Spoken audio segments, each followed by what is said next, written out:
Best Chewy Double Chocolate Chip Cookies. Are you a fan of classics or a full-loaded chocolate chip cookie will do? This chocolate cookie recipe is perfect for you if you enjoy thick, chunky cookies or chocolate. The flavor of chocolate is abundant, but it doesn't taste overly sweet. I can't get over how the edges of these double chocolate chip cookies are crunchy while the middle is soft and fudgy. You can always count on these cookies to get over your cravings for chocolate. Hello everyone and welcome back to my channel. I'm Cookie, and today, like every time, I can assure you that these cookies are worth taking some time out for. You'll simply love this double chocolate chip cookie recipe. So, are you ready? Then grab your mixer because we're going to have some serious fun. Okay guys, so honestly, due to the thickness of the double chocolate chip cookies, they are quite hearty and pair nicely with a glass of milk. The best part is that you can quickly prepare them because they bake in just 10 minutes. You can bake a batch of these cookies to share or enjoy on your own. I believe that after the dough has rested in the fridge for some time, they bake up even better. The extended chilling time allows the dough to fully hydrate and firm up, resulting in more evenly baked cookies with just the right amount of chew in the center and crunch around the edges. Here, if you want, you can use thin chocolate wafers or discs, which are widely available. As the cookies bake, they melt into lovely chocolate layers, but if you can't find them, chocolate chips work just as well as a stand-in. The baking time won't need to be changed. So let's get started with our ingredients first. Number 1. Ingredients. Here's what you need for the perfect double chocolate chip cookies. 1 cup of flour. Don't forget to measure your flour. The most typical error in a recipe is adding too much flour.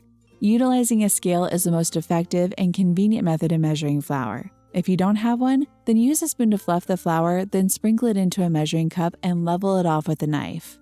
A 1/3 cup unsweetened cocoa powder.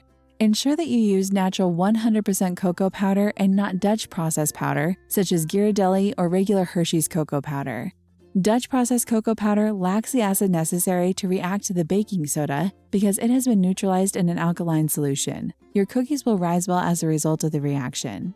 1/2 teaspoon baking soda, 1/8 teaspoon salt, 1/2 cup softened butter at room temperature.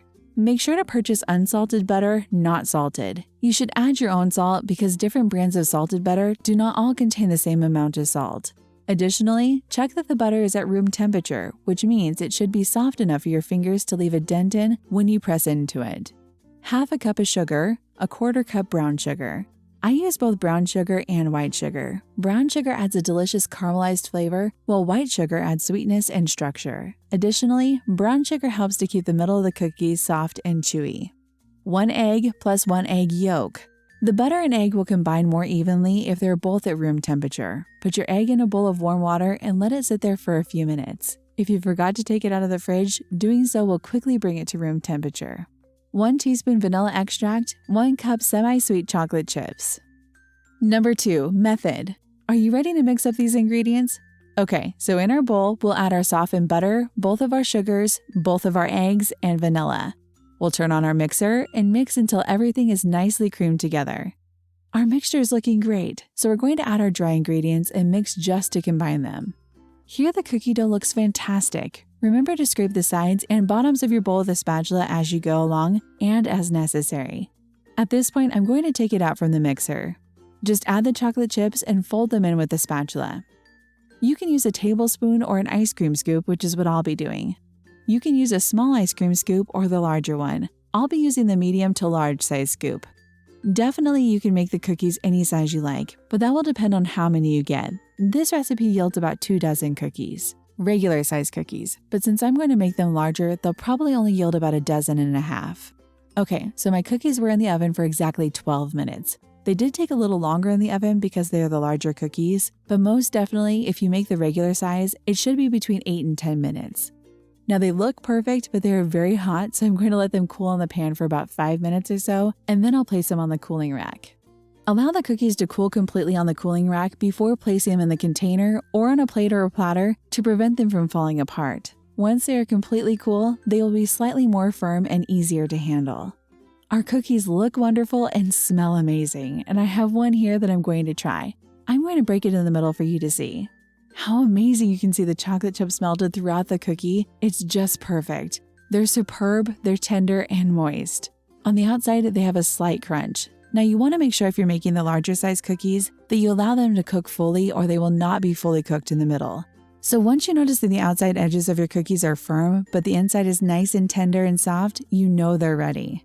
They are simply delicious. I don't have words to tell you how mouth-watering these are. You really need to try these guys. Okay, also guys, I absolutely love storing cookie dough in the freezer so I can bake a few cookies at once. To portion out the raw dough into a lined sheet pan and a single layer for freezing, use a cookie scoop. Transfer the dough balls into a sizable freezer-safe bag after placing the sheet in the freezer until the dough is completely frozen. The dough can be kept frozen for up to 3 months. If you're going to bake the cookie dough straight from frozen, extend the baking time by 1 minute. Thank you so much for watching. I hope you enjoyed watching the video. If you did, do give a thumbs up and subscribe to our channel on the way out. Happy baking!